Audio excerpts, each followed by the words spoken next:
जुलूस मिलाद हो, जुलूस गौसिया हो, जुलूस मेराज तो कहीं शायद हो सकता है तारीख का पहला वाकया हो, ये कहीं सुना नहीं है जुलूस मेराज का। तो दावत इस्लामी ने ये भी कर दिया, आज जारी कर दिया, एक नई बिदअत हसना जारी कर दिया अल्हम्दुलिल्लाह। अब क़यामत तक अगर लोग इसकी नक्काली करते रहेंगे तो इंशाअल्लाह इनको भी सवाब मिलेगा। सरकार सल्लल्लाहु तआला अलैहि वसल्लम की ताज़ीम के लिए जो भी नया तरीका राइज किया जाए तो ये कुरान और हदीस से हटकर इसको नहीं कहा जाएगा कि ये माज़अल्लाह कुरान और हदीस से टकराता है, क्योंकि कुरान करीम में फरमाया गया वतुअज़्ज़िरूहु वतुवक्किरूहु, नबी की ताज़ीम व तौक़ीर करो। तो इसके तहत ये है कि ये मैंने पढ़ा है कि जो क़यामत तक ताज़ीम व तौक़ीर के तरीके राइज किए जाते रहेंगे वो इसमें दाखिल है। हर दौर में अपने अपने अंदाज होते हैं ताज़ीम व तौक़ीर के, तो जो जो ताज़ीम का तरीका शरीयत से नहीं टकराता वो जायज़ होता है।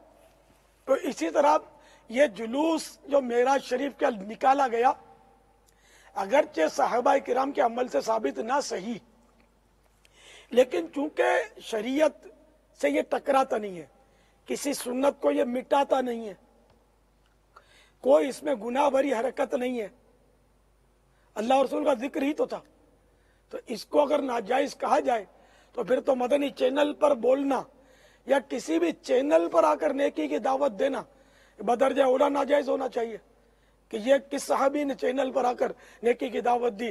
तो उर्दू में बोलना भी नाजायज होना चाहिए। तो सरकार सल्लल्लाहु तआला अलैहि वसल्लम से उर्दू में नेकी की दावत देना साबित करना बहुत दुश्वार हो जाएगा आपके लिए।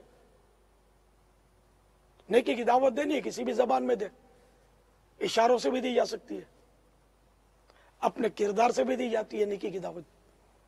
तो बहरहाल ये कि इस्लाम बहुत वसी है, इसको खामखा अपनी मर्जी के मुताबिक बंदा अगर जो समझ में आए वो ले ले, जो समझ में ना आए उसको नऊज़ुबिल्लाह नाजायज कह दे, तो नहीं।